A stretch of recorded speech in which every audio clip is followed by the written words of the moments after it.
નમસ્કાર. પ્રકરણ નંબર 9 કરીને છે બળ અને ગતિના નિયમો. આગળના ચેપ્ટરની અંદર ગતિ વિશેનો ખ્યાલ જોયો. તેમાંથી બળનો ઉલ્લેખ છે એ કરેલો નહોતો. હવે જે આપણે જોવાના છે એમાં બળ અને સાથે ગતિની સાથે કેવા પ્રકારના છે એ નિયમો રહેલા છે. તો આગળના જે ચેપ્ટરોની અંદર પ્રવેગ વિશે જોયું, વેગમાં થતા ફેરફારનો દર, નિયમિત ગતિ અને અનિયમિત ગતિ. નિયમિત ગતિની અંદર ખ્યાલ છે કે કોઈ વસ્તુ છે એ એક સરખા સમયગાળાની અંદર એક સરખું અંતર કાપે તો એને નિયમિત ગતિ તરીકે ગણવામાં આવે છે. અને અનિયમિત ગતિ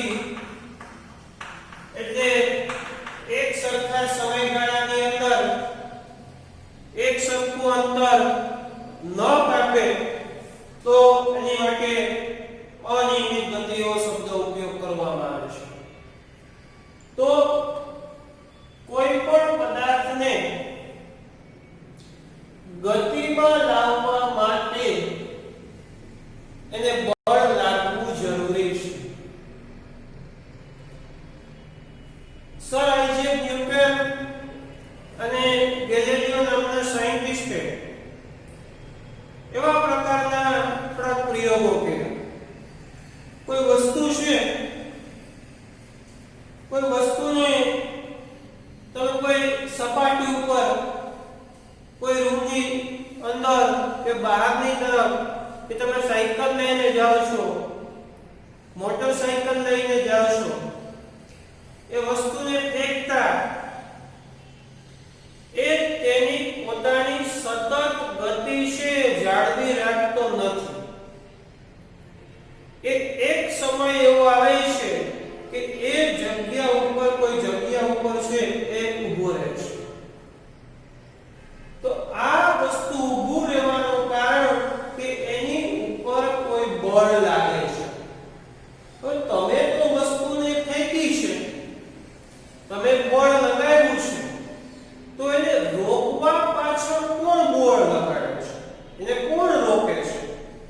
તો એની નીચે રહેલી જે સપાટી છે એની અંદર એક સામે એક બળ લાગે છે જેને ઘર્ષણ બળ આપણે કહીએ છીએ. અને એ ઘર્ષણ બળને કારણે એ વસ્તુ છે રોકાય છે.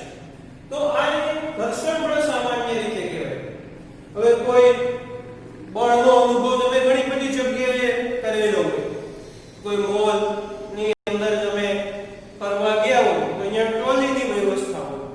એ ટ્રોલીને તમે ત્યાં બળ લગાડશો ત્યાં સુધી એ ટ્રોલી છે આગળ ખસી શકશે. પછી આગળ એ વસ્તુ ખસી શકશે નહીં. કારણ કે જ્યાં સુધી એના ઉપર અસંતુલિત બળ લાગ્યું ત્યાં સુધી એ વસ્તુ છે એ ખસી શકશે. બીજું અનુભવ કર્યો, કોઈ ડ્રોઅર બોક્સની અંદર કોઈ કબાટ છે કે એની અંદર તમારે ખાનું છે એ ખેંચવું હોય તો એની અંદર પણ ખેંચવા માટે તમારે કોઈ બળ લગાડવું પડે છે. કોઈ વસ્તુને તમારે ઉપાડવી છે, એની ઉપર પણ બળ લગાડવું પડે છે. ક્રિકેટનો ખેલાડી છે એ ક્રિકેટની અંદર છે એ બોલને ફટકારે છે તો એની અંદર પણ બળ લાગવું જરૂરી છે. તો બળ લાગ્યા વિના કોઈ પદાર્થ ગતિ કરી શકતો નથી. હવે કોઈ સ્પ્રિંગ છે, બરાબર, તો તમારે કોઈ સ્પ્રિંગને ખેંચવી છે તો સ્પ્રિંગ પણ તમે કોઈ ખેંચો તો આજે છે એ સ્પ્રિંગની સામાન્ય અવસ્થા હોય તો સ્પ્રિંગને ખેંચ્યા પછી એની અવસ્થા છે એ આવા પ્રકારની થઈ જાય. તો આ સ્પ્રિંગને ખેંચવા માટે પણ કોઈ બળ લાગે. હવે આ જે છે એ તમે ખેંચેલી અવસ્થાની અંદર હોય, જ્યારે બળ લગાડ્યું છે ત્યારે આવી અવસ્થા હશે. પણ જ્યારે સામાન્ય અવસ્થા, જ્યારે બળ તમે નહીં લગાડ્યું હોય ત્યારે એ પોતાની મૂળ સ્થિતિની અંદર છે એ સ્પ્રિંગ આવી જશે. કોઈ બલૂન છે, બરોબર, કોઈ બલૂન છે એની અંદર પણ આ જ વસ્તુ છે. કોઈ બલૂન હોય, બરોબર, એની દબાવેલી અવસ્થા છે સામાન્ય, પણ એની ઓરિજિનલ અવસ્થા છે આવા પ્રકારની છે બલૂન. તો આ જે વસ્તુ છે આને તમારે બળ લાગવાને કારણે છે એ વસ્તુ છે એ બની, અને આ જે છે એ સામાન્ય અવસ્થા છે એ બલૂન્સની અંદર ગણી શકાય છે. તો આવા જે પ્રયોગો છે એ સર આઇઝેક ન્યૂટન અને ગેલેલિયો, અને આના આધારે તો ન્યૂટનના ગતિના 3 નિયમો તરીકે ગણવામાં આવે છે. ન્યૂટનનો ગતિનો પહેલો નિયમ, બીજો નિયમ અને ત્રીજો નિયમ. આવા 3 નિયમો છે એ ન્યૂટને આપેલા છે. અત્યારે અભ્યાસક્રમની અંદર 2 નિયમો છે એ છે. તો બે એની અંદર એક શબ્દ છે કે સંતુલિત બળ,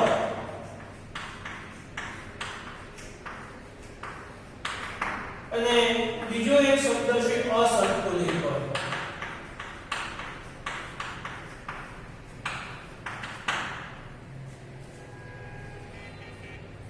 સંતુલિત બળ અને અસંતુલિત બળ એવો શબ્દ છે ઉપયોગ કરવામાં આવે છે. હવે સંતુલિત બળ અને અસંતુલિત બળ એટલે શું? સંતુલિત બળનું એક ઉદાહરણ જોઈએ કે કોઈ આ બ્લોક છે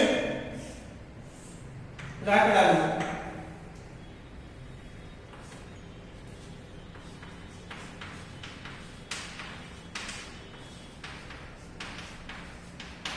આ લાકડાના બ્લોકને તમે ટેબલ ઉપર મૂકી અને આ સાઈડ છે એ 1 kg છે, કોઈ પદાર્થ 1 kg લગાવો, અને આ સાઈડ છે એ સાઈડ પણ એક જે લગાવો એ 1 kg લગાવો, તો સમજી શકાય કે આ બાજુ પણ 1 kg નો કોઈ વજન લટકાવેલું છે અને આ બાજુ પણ 1 kg નું વજન લટકાવેલું છે. તો આ જે બ્લોકની અંદર કોઈ ફેરફાર આવી શકશે નહીં, કારણ કે સંતુલિત છે. અને આ જે સંતુલિત બળનું કોઈ પરિણામ પણ નહીં મળે. કેમ પરિણામ નહીં મળે? કારણ કે આ પોતાની મૂળ અવસ્થાની અંદર જ છે એ રહે છે. એટલે સંતુલિત બળનું પરિણામી બળ છે એ શૂન્ય હોય છે. સંતુલિત બળનું પરિણામી બળ કેવું હોય છે? શૂન્ય હોય છે. હવે જો અહીંયા કોઈ છે એ 2 kg નો પદાર્થ લટકાવો અને અહીંયા છે એ 1 kg નો પદાર્થ લટકાવો, તો સમજી શકાય કે આ બ્લોક છે આ બાજુ ખસશે, આ બાજુ શું થશે? ખસશે. તો આ બાજુ ખસવાનું કારણ શું છે? કે આ બાજુ વધારે વજનવાળો પદાર્થ છે લટકાવેલો છે, અસંતુલિત બળ થઈ ગયું. કેવું બળ થઈ ગયું? અસંતુલિત. અને અસંતુલિત બળની અંદર તમને કોઈને કોઈ પ્રકારનું પરિણામ છે એ મળશે. અને આ જે છે અસંતુલિત અને ઓલા બળ સંતુલિત બળની વાત કરી. હવે બીજું ઉદાહરણ લઈએ કે કોઈ વ્યક્તિ છે એ 3 કન્ડિશન આવે કે આ કોઈ બોક્સ છે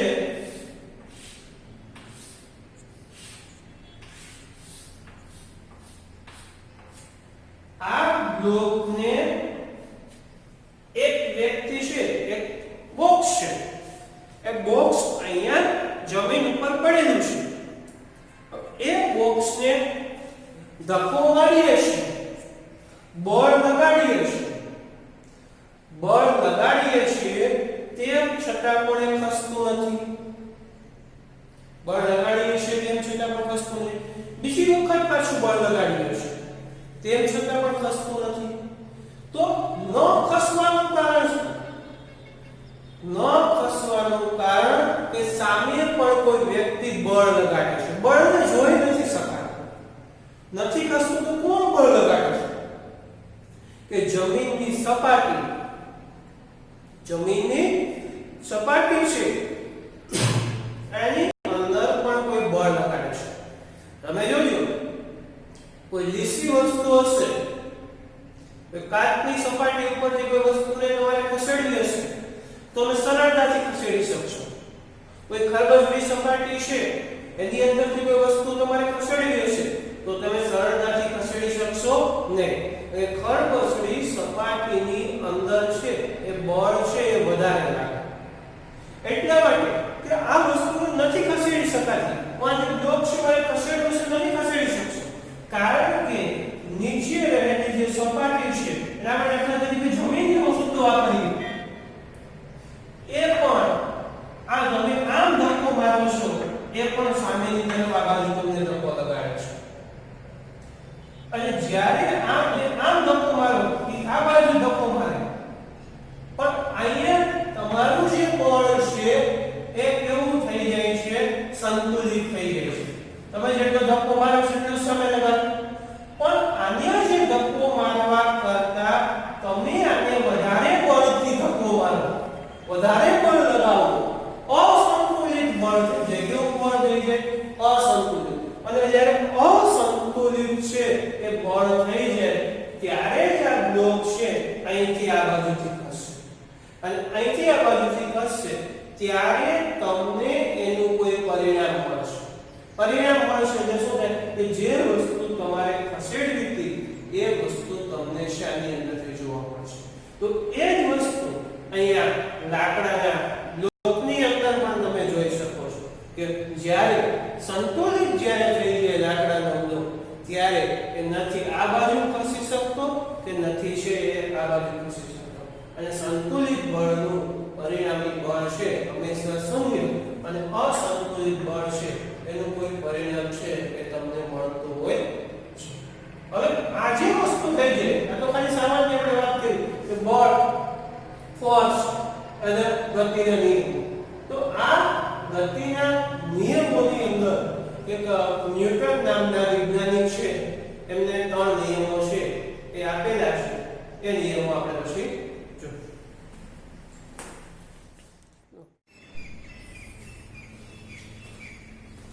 જ્યાં સુધી કોઈ પદાર્થ પર અસંતુલિત બાહ્ય બળ છે એ ન લાગે ત્યાં સુધી કોઈ પદાર્થ કે વસ્તુ છે પોતાની મૂળ અવસ્થા જાળવી રાખવાનો છે એ પ્રયત્ન કરે છે.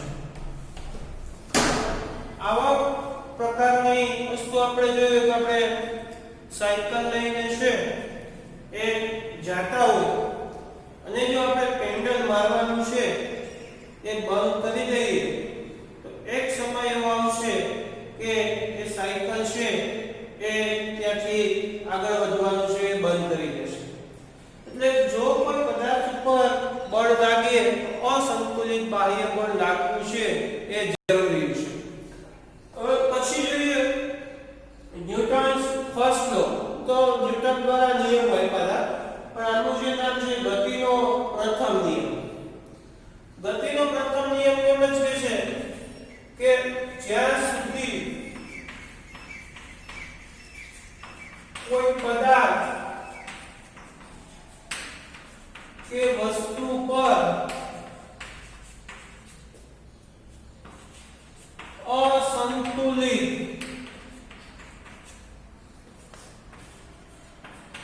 બાહ્ય બળ ન લાગે ત્યાં સુધી તે પદાર્થ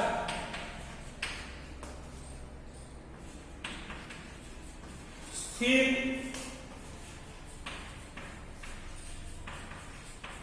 અવસ્થામાં હોય તો સ્થિર અને ગતિમાન અવસ્થામાં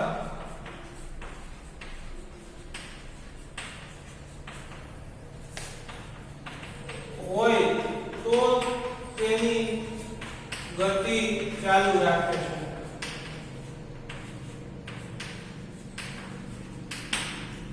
શું નિયમ કહે છે? જ્યાં સુધી કોઈ પદાર્થ ઉપર અસંતુલિત બાહ્ય બળ ન લાગે, એટલે અહીંયા કોઈ વસ્તુ પડેલી છે, સંતુલિત બળનું પરિણામી બળ શૂન્ય હોય છે, આપણે જોયું. અસંતુલિત બાહ્ય બળ ન લાગે ત્યાં સુધી જે પદાર્થ કે વસ્તુ છે સ્થિર અવસ્થામાં હોય તો સ્થિર અવસ્થામાં, અને જો ગતિમાન અવસ્થાની અંદર હોય, કોઈ વસ્તુ છે ગતિમાં હોય સાયકલ, પણ એમાં પણ જો અસંતુલિત ચોક્કસ સંતુલિત થઈએ તો એ પોતાની મૂળ સ્થિતિ છે એ જાળવી રાખે છે. એટલે એની અંદર પણ અસંતુલિત બાહ્ય બળ લાગે તો એ પોતાની મૂળ અવસ્થાની અંદર છે એ આવી જાય છે. તો આ વસ્તુ છે એની અંદર સમજી શકાય કે સ્થિર અવસ્થામાં હોય તો સ્થિર, અને ગતિમાન અવસ્થાની અંદર હોય તો તે તેની ગતિ છે એ શું રાખે છે? ચાલુ રાખે છે. બીજું એક ન્યૂટને અને ગેલેલિયોએ સાથે મળી અને થોડા પ્રયોગો છે આમની અંદરથી કર્યા કે કોઈ ઢોળાવવાળી સપાટી ઉપરથી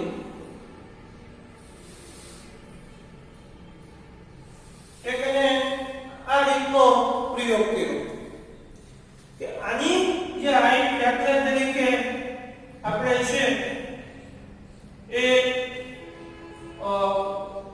સમથિંગ તમે 6 ઇંચ જેટલી ગણો,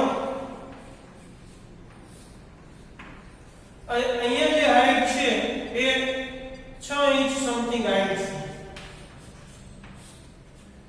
આ જગ્યા ઉપરથી કોઈ બોલને તમે ફેંકો નીચેની તરફ તો સમજી શકાય કે અહીંયાથી અહીંયા તરફ જતા અહીંયા શરૂઆતમાં એનો વેગ છે, અહીંથી જે શરૂઆતમાં એનો વેગ છે કેવો હશે? ઓછો. આ બોલ જેમ જેમ જેમ જેમ નીચે આવશે તેમ તેના વેગમાં શું થશે? વધારો. વેગમાં શું થાય? વધારો. વેગમાં વધારો. અને આ બોલ છે અહીંયા અથડાય અને પાછો છે એ પોતાની મૂળ જગ્યા ઉપર આવી જશે. અહીંથી છોડેલો જે બોલ છે, આ જે હાઈટ છે એ કેવી છે? સરખી છે. હવે બીજો એવો પ્રકારનો એક પ્રયોગ સ્વરૂપે ગયો કે અહીંયા જે છે એનો નમન કોણ ઘટાડો. નમન ઘટાડો એટલે શું થાય કે અહીંયા જે આ વસ્તુ હતી એ ક્યાં લઈ ગઈ? નીચેની તરફ લઈ ગઈ. અને હવે આ જે બોલ છે એની જે અહીંથી હાઈટ કરવામાં આવે છે એ અહીંથી લઈ અને અહીંયા સુધી, તો સમજી શકાય કે અહીંયાનો જે વેગ છે, આ જે અંતર છે એ ઓછું છે. આ અંતર કેવું છે? ઓછું છે. અને આ જે અંતર છે એ કેવું છે? વધારે છે. એટલે અંતર ઓછું કાપ્યું આમાં, અને આ બાજુ અંતર કેવું કાપ્યું? વધારે. એટલે આ બાજુ અંતર વધારે કાપવું પડ્યું. એવું શું છે કે અહીંયા છે એની અંદર જે કોઈ બોલની અંદર જે એનર્જી રહેલી છે એ અહીંયા સુધી આવે છે. હવે આ જે વસ્તુ છે અહીંયા, હવે હજી એક પ્રયોગ એમને એવો પ્રકારનો કર્યો કે આ જે વસ્તુ છે અહીંયા સુધી પણ આમ સુધી છે લઈ ગઈ, તો આ જે વસ્તુ છે બોલ છે અહીંયાથી અહીંયા સુધી પહોંચી શકે. એટલે આ જે હાઈટ છે એ ત્યાં સુધી તો છે એ વસ્તુ જઈ શકે છે. એટલે આની અંદર જે ગતિમાન અવસ્થાની અંદર જે વેગ જે રહેલો છે એવા પ્રકારનું જે નોલેજ જે હતો ન્યૂટન એમને આ વેગની અંદર છે એ એની અંદર જોયેલું છે. એટલે આ પ્રકારની વસ્તુ ઉપર અસંતુલિત બાહ્ય બળ ન લાગે ત્યાં સુધી એ પોતાના મૂળ અવસ્થાની અંદર પોતાનો વેગ છે એ સતત શું રાખે છે? ચાલુ રાખે છે. એટલે ન્યૂટને છે આની અંદર અસંતુલિત બાહ્ય બળ કરવા માટે, અને સંતુલિત બળ હોય તો એનું પરિણામી બળ કેવું થઈ જાય? શૂન્ય થઈ જાય. એટલે દરેક વસ્તુ ઉપર સુરેખ પથ ઉપર ગતિમાન અવસ્થા છે એ જાળવી રાખે છે એવા બધા. અને ન્યૂટનનો ગતિનો જે પ્રથમ નિયમ છે એને જડત્વના નિયમ તરીકે પણ ગણવામાં આવે છે. જડત્વ શું વસ્તુ છે એના પ્રશ્ન પણ આપણે જોશું આ લેક્ચરની અંદર કે જડત્વ છે એ કઈ રીતે છે એ આખું છે. જડત્વ અને દ્રવ્યમાન એના પણ અલગ અલગ ટોપિકો છે એ રહેલા છે. એટલે ન્યૂટનનો પહેલો નિયમ એવો કહે છે કે જ્યાં સુધી કોઈ પદાર્થ પર બળ ન લાગે, જે સ્થિર અવસ્થામાં હોય તો સ્થિર અને ગતિમાન અવસ્થાની અંદર હોય તો પોતાની ગતિ છે એ જાળવી રાખે છે. આ ન્યૂટનનો પહેલો નિયમ છે એ હતો. અને આ વસ્તુ એવું છે કે જ્યાં સુધી આ વસ્તુ છે એને અહીંથી છોડવામાં આવે તો અહીંયા સુધી, પણ આ જે લેવલ છે, જેટલી ઊંચાઈથી તમે છોડ્યો છે એટલી ઊંચાઈ સુધી છે એટલો બોલ તો છે એ જાશે. આવો છે નિયમ